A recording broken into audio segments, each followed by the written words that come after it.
Today is the first official day of the G7 meeting in Cornwall.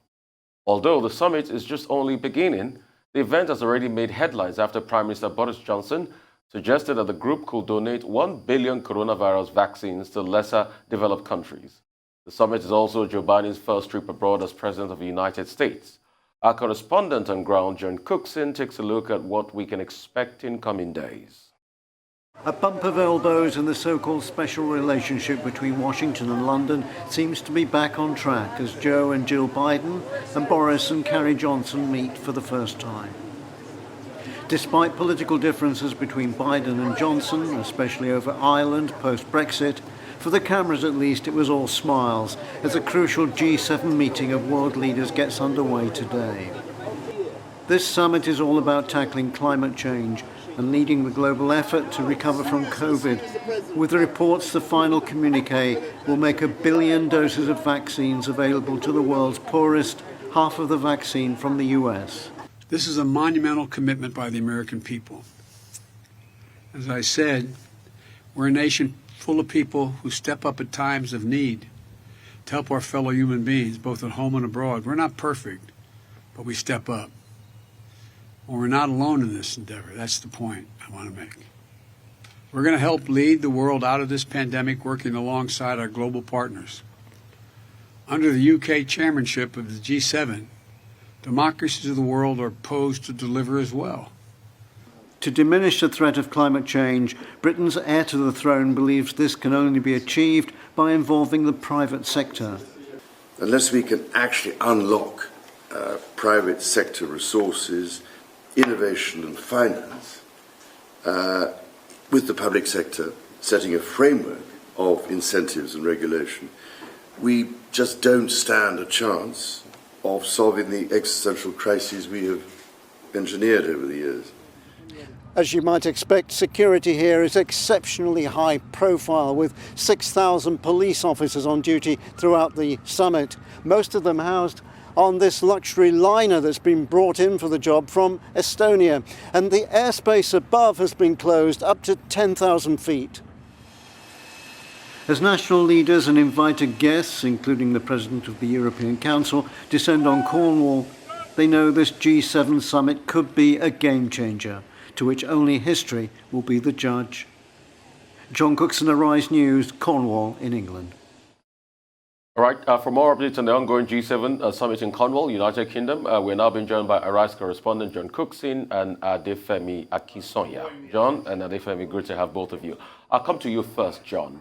John, John Cookson, this summit is coming on the heels of President Macron, granted a press conference yesterday in France and making sweeping changes to the paraphernalia of security in the world and in Africa in general, saying I will be pulling my major troops out of Mali and some other parts. I mean, what will be conversations on the table as regards security based on Macron's presser yesterday?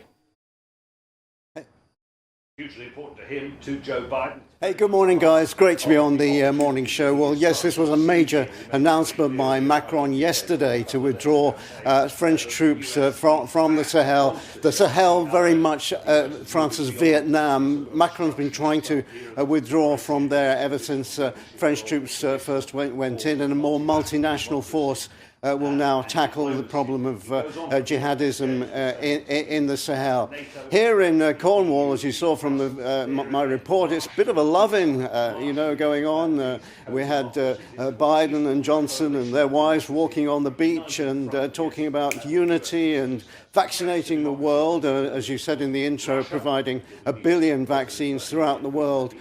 So it's very much a positive vibe here in Cornwall. But, the intention to do things, and these are often expressed at G7 conferences, have to be followed up with action on the ground. And someone has to keep these politicians' feet to the fire to make sure that they follow through with the commitments that they've made. Now, 1 billion vaccines for the world's poorest sounds amazing. But where's the money coming from to do that? We heard nothing about that from G7 leaders yesterday. And bearing in mind there are 8 billion people in the world, so how's the vaccines going to be divided up, and who's going to make that choice? So all of these, major issues have to be sorted out. But lots of promises here at the G7. I will just mention one thing here. The South African president flies in today, so African nations haven't been exactly sidelined here at the G7.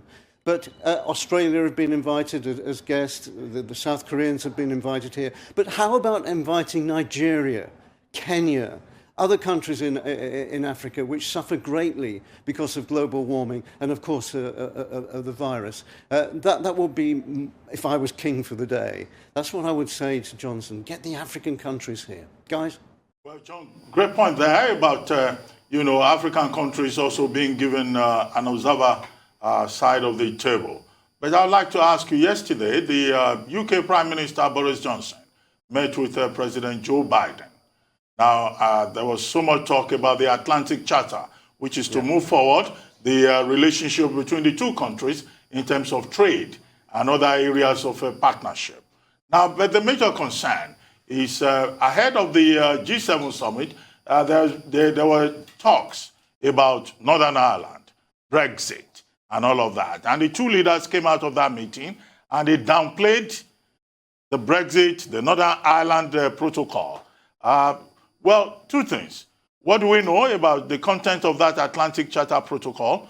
And then why do you think the two leaders, Johnson and Biden, came out and said, well, okay, it all went well, but President Biden said, we married above our station? Yeah, Brexit looming here, but not to the degree, I think, that it's been reported as far as the impact in the relationship between those two men is concerned. Yes, there is a rift, but, with all of these European issues, and Brexit in particular, they'll fudge it, they'll work it out, they'll postpone things, they'll push things down the road. So, whatever issues there are, and it's about importing certain meats from the UK into Ireland and where the checks are going to be. I feel sure, having covered European Union affairs for many years, that they will find a solution, and that Johnson is right. To try to paper over the cracks. Joe Biden has Irish heritage. He's very pro-Irish and pro-European. And yes, there is conflict between these two guys. But don't forget this. They may differ politically, but on key issues like climate change and vaccinating the world, they agree. And that's the important point. They may have their differences, but on the major issues, the big ticket items, these two men actually agree. Well, thank you, Mr. Cookson, for joining us this morning and giving us this update. Adefemi? Hi, Tunde. Good morning. Morning, Adefemi. Looking lovely in red there. Thank you. Thank you. So my question for you, Mr. Cookson made a reference to Nigeria being left off the guest list, which I'm sure we all regret. But the countries that did make it onto the guest list are actually quite telling, aren't they? South Korea, Australia, as he mentioned, India, all of these powers, as the Western democracies try to close ranks against China. What do you make of all of that? How can they control China and curb that, tendency China has displayed towards economic coercion? As it stands, it looks as though they're trying to do what I call a little bit of playground politics, trying to isolate China and come together as one so that they can have as much influence as possible. It's not going to be easy, and I definitely know that with Joe Biden coming into the White House, coming into the presidency, there was going to be a lot of reshape the relationship with China, obviously in the environment. So that is why you see the coming together and the choice of the countries, not only the G7 countries themselves, but indeed guests, as you mentioned, India is here, albeit via Zoom, South Africa too, Nigeria, of course, left out of that. But you can understand that this is definitely a ploy to gain a bit more traction with all of these other countries. It is strategic. not only geography, not only as it pertains to geography, but indeed a wider range of democracy. So that's definitely what we see in the early bits of the summit happening here today. But here I am stood. I am a bit away from my colleague John over there. He's over in Falmouth, and I'm over here in Gwithian, which is closer to St. Ives. Now this is the closest we'll be able to get to the G7 summit itself. As I just said, that there's a 25-mile distance between the media centre where John is and where the action is happening here in St. Ives. So it's unlike most summits where usually the press and we're here in the thick of it with everybody around us, but that is not going to be the case this time, of course, with the restrictions with G7 and security, and that lends itself to the reception that we've received here in Cornwall. Now, over in Falmouth, it's much warmer. There's a lot of investment there. That's where the media centre is. That's where you have a lot of the visitors descending in there. All of the hotels have been checked out. All of the guest houses booked up. All of the restaurants full. But indeed, through our journey here, it took us about 45 minutes from Falmouth over to Gwithian here in St. Ives. It is a different type of feel here, a little more colder in terms of investment. It hasn't reached these communities, and that is why there has been a bit of resistance to the G7 summit itself. In addition to that, there has been a lot of traffic. Roads have been closed down, a greater police presence. Some 6,000 police officers have been deployed across these areas to make sure that the summit itself is very secure. So then that is also going to play its role in annoying the locals here. So it's definitely been a mixed reception over in Falmouth, definitely warmer, and here, as you can tell, with the waters behind us and a little bit of a downpour, it's a bit cold.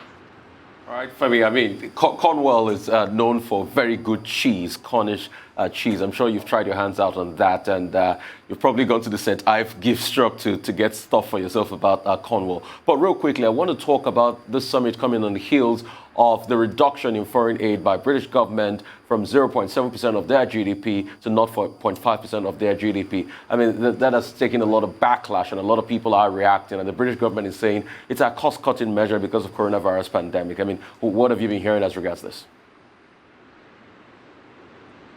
Absolutely, as you've said, the drop from 0.7 to 0.5% is significant, and naturally that's going to have its ramifications as the world looks to the United Kingdom to see how it will continue to support other countries.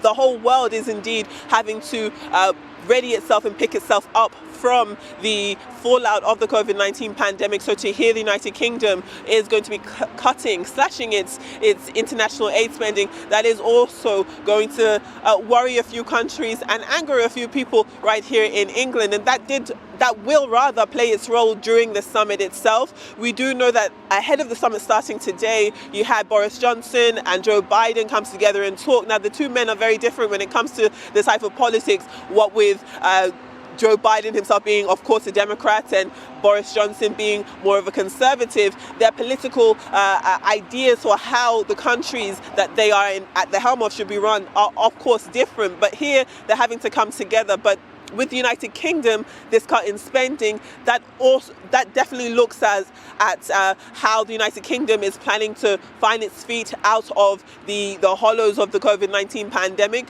But the United Kingdom does seem to be in a stronger position than other countries, and that is one part and parcel because of the COVID-19 vaccination inoculation process rollout being quite successful here in the United Kingdom. Right here in Cornwall, we know that there have been a lot of people vaccinated. Even yesterday, I mentioned that the numbers of people vaccinated, inoculated here in the county of Cornwall is more than 22 African countries combined. So there is a huge gap as it pertains to making sure that everybody gets vaccinated. And I'm harping on the vaccination point because Joe Biden made it clear that the fastest way that the global economies will reopen and continue to thrive or start thriving off the back of the COVID-19 pandemic will be when the world becomes vaccinated. Now, G7 as a whole, Boris Johnson did say that he is pushing to make sure that the whole world will be vaccinated by the end of 2022. As it stands now, it's a little difficult there has been an announcement that 1 billion vaccines will be rolled out across 100 low to middle income countries. Half of those are coming from the United States. Those United States are going to be from Pfizer. So then again, that lays us up to ask questions about how feasible that will be in countries across Africa and indeed Nigeria, with AstraZeneca being the vaccine of choice because it doesn't come with restrictions as it pertains to keeping its temperature at a certain level. So there are lots of questions being asked there about how serious the world is about vaccinating the world when they are still making sure that, as it stands now, only a limited number of countries and manufacturers are able to make vaccines. And if you are serious about vaccinating the entire world by the end of next year, perhaps there should be conversations about opening up the capabilities of different countries and different manufacturers being able to create their own vaccines so that more populations can be vaccinated faster. Well, Adefemi, I like the point you made earlier about the reactions within the local community, because the UK had chosen Cornwall as part of an attempt to showcase its commitment to green technology. And that was something we referenced on this program yesterday when we spoke with Philip. But I'd like to ask you, in terms of the reactions, have we had any reactions from the climate activists who were in Biarritz in 2019 and who were told are likely to also come to Cornwall to protest with regard to climate finance, climate change, which are two big issues? And then at the end of the day, are we likely to have a unity of purpose, a kind of consensus among the G7 leaders in terms of the big issues on the table? In Biarritz in 2019, they almost had, the thing almost descended into fisticuffs, particularly with President Donald Trump, then President of the United States, taking on Canada, Prime Minister Trudeau, on trade issues. Absolutely. So what it looks like is that there is a very real possibility that Extinction Rebellion could be showing its face down here in Cornwall and in St. Ives in protest and in support, of course, of making sure that the world is aware of climate change issues and that they can make sure that their presence is being felt. We haven't seen any mass gatherings just yet, but we have been hearing that Extinction Rebellion did send letters to the local communities apologizing in advance for any type of commotion that they expect to create towards bring out here. That is definitely a real possibility. And as it pertains to the summit itself, Joe Biden did say yesterday that we should look forward to an announcement where they talk about all of them coming together for unity. Whether or not that will actually happen, that's likely, but what that unity means and what actions.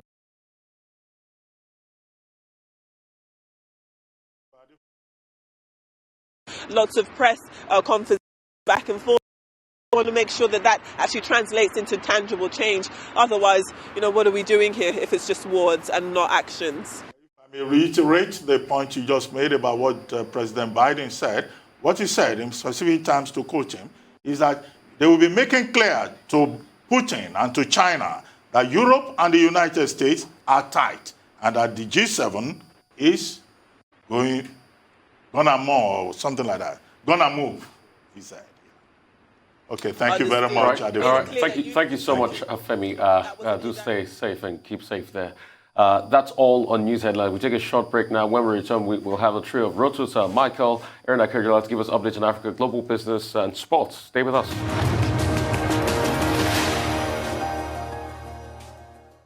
Welcome back to the morning show here on Arise News. Our dependable Rotus Adiri is here to give us an African business update. Over to you, Rotus.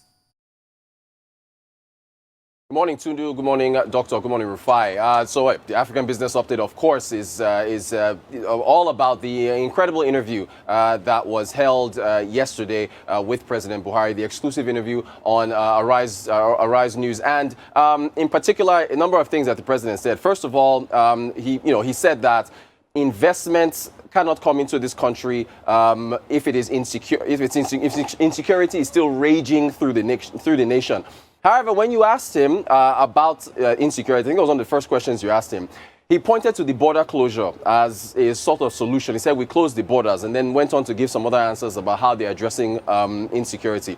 Now, when Unduka Ogbagbena, the chair of the Arise This Day Media Group, asked him about subsidies, he then said that, well, first of all, Nigerians will revolt if you try to change the price on subsidies, and then we need to secure the borders, which he had earlier referred to as a solution. He said we need to secure the borders to stop fuel from being sold to other nations. A bit of double speak on that.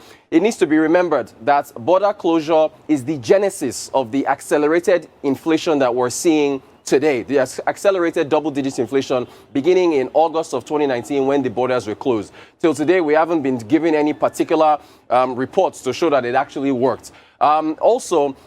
The president was also asked about Twitter, and for a lot of people, when the flyer came out and it was known that Arise TV would have this exclusive interview, a lot of businesses that advertise on Twitter were like, okay, Arise TV is fulfilling their obligation by asking a pressing question here. Let me hear from the president. And for the president to say that Twitter is in his pocket, that answer did not go down very well with a lot of people. It was a very disappointing answer. It was a very unsatisfactory answer, because this Twitter issue is still at the front burner for the nation. So kudos to the crew that asked the president all these pressing questions, but that answer in particular was not satisfactory at all.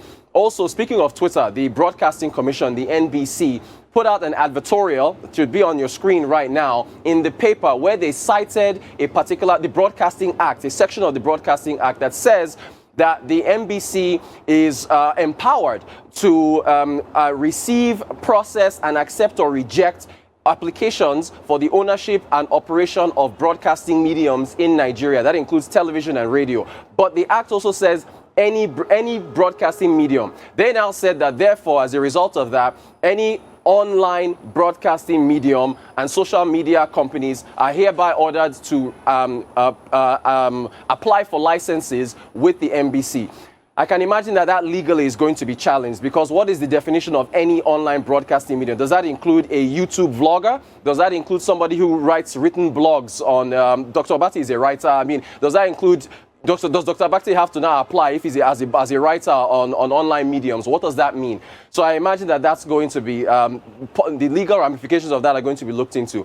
To the Central Bank of Nigeria, senior CBN officials actually confirmed this with our investigations at Arise TV, that they are looking to launch a pilot for a digital naira, a digital currency, by the end of this year. They've been studying this for the last 2 years. They've been looking into it. The officials that we spoke to said they wanted to emphasize that, look, this is a digital currency backed by the central bank. It has nothing to do with Bitcoin or any of the other cryptocurrencies. This is supposed to support financial inclusion. It is supposed to support processing, transaction costs, reducing them, and so on and so forth for the central bank. So that's a good initiative, because this is being done, it's being practiced, looked into in the United States, it's being looked into in China, Vietnam, I mean, a number of other countries, the European Union. So it's good to see the central bank on board looking at launching this pilot by the year end. Finally, back to President Buhari. He was in Lagos after his exclusive interview with the Arise TV crew. He came to Lagos to not only commission the Lagos-Ibadan line, that's his rail line at Butemeta station, which now can take someone from Lagos to Ibadan, which is really, we need that. But there was also the security handover, which Lagos Governor Babajide Sanwo-Olu, who, by the way, also had another exclusive interview on the morning show, handed over essentially security equipment to the president. But here's the interesting thing. Apapa trucks that we've talked about several times on this show, which have caused so much traffic, were cleared. The trucks were cleared to allow the president come in. No trucks seen. So, you have to ask yourself how serious we are about sorting out the issue at the ports with the trucks, the impact they have on imports, costs, and so on and so forth. If they could all be cleared out for the president to come in for his visit. And I think this has happened before in his past visit. And that's our African business update. Quickly, first, you don't expect that if the president of Nigeria is visiting any vicinity within the Apapa port area, that you will expect him to get stuck in traffic or to get stuck in any kind of hold-up. So the officials trying to clear the path for the president falls within their security arrangement responsibility. But I see where you are coming from and where other people who have complained about that are coming from. The thing is, look, if the leader of a country is visiting a particular area, he should be allowed to see the reality of the area. Why remove the trucks so that the president can have free passage? Why not allow the president to experience the hold-up, to experience the frustration that other Nigerians go through? So at that level, of forcing the president to empathize with Nigerians, I understand that point. However, the same officials, if they had wanted to still hide the truth from the president, they will have arranged for the president and his critical crew to travel by helicopter.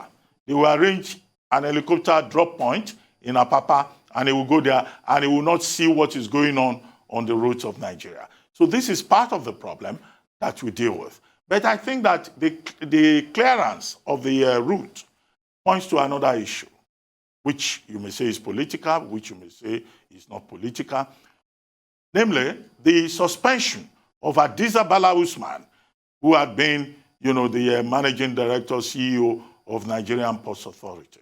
The question we should ask, is it that, okay, some persons needed to point out to the president that all the efforts made by Hadiza Bala Usman with regard to electronic call-up, what she called the ITO system, could it have been an attempt to just show the president that, look, Hadiza Bala Usman was making the point that she tried to clear up this, crisis on the way to the ports, and that she was lying. And the president will go away saying, isn't this the same route that, the managing director of the Ports Authority was talking about? So in that regard, you can talk about politics and politics. But it's important that those who have conscience bring it to the attention of the president that route to Apapa that was cleared yesterday, whether he traveled on it or he was ferried by helicopter, remains a major problem and a major source of concern for businesses in Lagos, and that Nigeria is losing a lot of money on account of that crisis in that axis. You talked about Twitter, the president not wanting to talk about Twitter. Yes, the president said, okay, on Twitter, I will keep that to myself. And that has been very controversial. But yes, okay, the president may, in that situation, be saying there are officials, my appointees, who are already dealing with the problem. Can they just go ahead and deal with the problem? You say his response is unsatisfactory.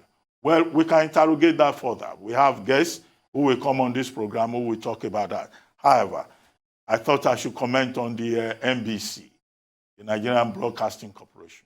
Maybe what the NBC and the Ministry of Information need to do is to study the India model. I will leave it at that point for now.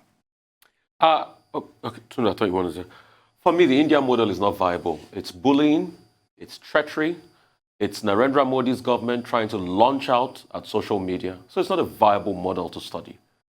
When you look at it critically, what the NBC is doing is akin to what Tanzania did do under Magufuli. But you see, the funny thing we should remember is that all of those laws will be reversed. Rotus, see what Trump did to TikTok and some other Chinese companies. What happened? Joe Biden is reversing all of them now. He's reversing that, imbroglio about TikTok. For the first time, Didi Tushin, a ride-hailing service, is now about to launch an IPO in America. In studying this, the NBC should even call the players in this industry, have a summit, hear from them before you make any laws or register. That's what the NBC should do. When I refer to the India model, I was talking about the digital rules introduced by India in February 2021 and how digital companies had responded to that. But I guess it's a topic that OG Okwe will bring later on the program, and there will be an opportunity to talk further on that. And in terms of lessons that we can learn and how the digital platforms have responded. Well, I'm interested in the CBN and this digital currency, which is a great idea. I mean, countries all over the world are looking into this, central banks all over the world. And what's most exciting is the level of innovation that it could allow if the architecture is right, if the accessibility is right. I can see all kinds of startups building all kinds of apps that really cater to our market, rather than just always relying on apps that we've imported and other people's innovation. So I think it's a really great idea. I'm not sure how long we have left at this point. No, let's move on. Let's move on. Thank you, Reuters. for joining us this morning. Yes. So now we're moving on to more business updates. Michael Wilson joins us now from London. Good morning, Mr. Wilson. Yeah, very good morning to you. Those consumer price figures from the United States were very hot indeed, but the idea is that they're still felt to be transitory. Whether that's true or not, we'll find out in the future, as I keep saying. But it's really softened any impact that's going to the FOMC meeting next week, because we now know that the markets have taken it within their stride. So therefore, as far as Asia Pacific is concerned, not a great deal of reaction there. Regional investors appear to be reducing exposure ahead of the weekend. There could be some surprises out of G7. I doubt it very much indeed. So therefore, stocks actually changed. In Japan, very, very little indeed. Mainland Chinese stocks down very marginally. So to the United States then, and about those inflation figures, really what you should look at is not the year-on-year figures, but the month-on-month impact, because that's much more accurate. The year-on-year figures always get messed around with and recalculated and the rest of it. So what we're still looking at a lot of central bank money flooding into the system. Anything now about money supply, I'd buy as far as being an argument for inflation. But as I said, the FOMC meeting probably next week is going to be a bit of a non-event. Much more importantly, and with all due respect to everything that's happening over G7 over the weekend, it will be the internal domestic infrastructure plan that Biden is going to get back to when he finally gets back to the United States and starts talking that through Congress, which will take a long, long time. US has sent a message. This is from a Biden ally, Senator Chris Coons, who's been talking about intellectual property and he's talking to Apple, Cisco, and other US companies with deep ties to China, saying, "Oi, be careful about what you actually expose to China, because this is the beginning of a Cold War." Meanwhile, China has passed a law to try to counter some of the sanctions that have taken place and saying it can now target entities involved in implementing sanctions, including asset seizures and making foreign investors, i.e. people from overseas who invest in China, making their lives difficult. So the G7 then meets in the very beautiful surroundings of Cornwall, Colvin Bay, and they will discuss pandemic, vaccinations, and all the rest of it. It's the first person-to-person summit in 2 years, and basically a lot of talk yesterday about Northern Ireland being an issue. Apparently, when Johnson sat down with Biden, it was very, very friendly, and they decided that they would get onto common ground about that particular dispute and the rest of the things going on as far as G7 is concerned. So major things to talk about. But remember, already pre-decided by the little Sherpas, the civil servants, who've already put it through. So not many surprises, I suspect. Multinationals themselves, remember those G7 tax proposals we were talking about that finance ministers had been talking about last weekend? They've sort of shrugged that off and saying that they will get their tax experts to have a look at what's actually going on. And also they draw attention, and I've done this before, to those countries which have low tax regimes in the hope of attracting multinationals to work with them. Where's their voice in all this? We're going to hear a lot about those, I think. UK GDP Q1 grew 2.3% in April, so clearly things are actually getting underway. It means that what will happen in May is probably going to be even better, 2.4% perhaps expected there. If you've got a spare £4 billion, Selfridges is for sale. There it is on Oxford Street, just behind those buses. And it was established in 1908, but sort of things have moved on a bit since then, mainly online. So would you want to buy it? Probably not. Maybe you don't have the odd billion to spare. As far as oil prices is concerned, trading very much within their ranges, and gold is too, quite honestly. Not a lot of movement as far as commodities are concerned. Again, so with the FOMC meeting not really providing a lot of detail, it'll be just this kind of drip by drip information about what's happening in the global markets, which I'll bring to you, which I have pleasure of doing every day, of course. And I'll start by wishing you a very nice weekend and start talking next week about those figures. Thank you, Mr. Wilson. My question for you, well, I'll start with the picturesque little background that we saw there in Cornwall, like you said, like a beauty spot in the UK, and the possibility of staycations, which leads me to Theresa May's sort of lambasting the government, talking about the incomprehensible policies towards travel and how global business, Britain is shut for business, and the travel industry has been devastated. Juxtaposed with the British Airways news that they've gone back into furlough, like lots of their employees. What is your take on all of that? Do you understand what Theresa May has described as incomprehensible? Does it make sense to you? It does not make sense to me at all. And you're talking to somebody who is still waiting to go to France. This is now, I think, 9 months. We've been sort of hanging around, postponing dates when we're actually going to go, my wife and I. That's a very personal note. I apologize for that. But you're asking what I make of it. They are incomprehensible. It's very, very difficult indeed. What we're faced with is paying hundreds of pounds to get we both had vaccinations because we're both of that kind of age. But now we have to pay hundreds of pounds should we wish to travel on various tests which are going to be applied to find out if we've got COVID or not. We don't think we have. We've both been vaccinated. We're both fine. There are a lot of people in this country who are feeling exactly the same. Worse, there are a lot of people who decided to travel abroad and are now finding that when they get back, they've got to go into self-isolation for anything up to 10 days, not necessarily at home, but maybe in hotels that are costing themselves money. It is absolutely extraordinary that this is being allowed to happen. A lot of politics involved in this. It would be lovely if there was some smoothing out over G7. I suspect there won't be. And absolutely, all right, yes, British Airways staff back into furlough. It is quite extraordinary, isn't it? It's actually it's like everything else. You react to everything. The big thing is the exit strategy. That's always been the problem. It doesn't matter about wars, it doesn't matter about corporate takeovers. How do we get out of this? Answer to your question, nobody knows at the moment, or at least I don't know, and I watch it every day.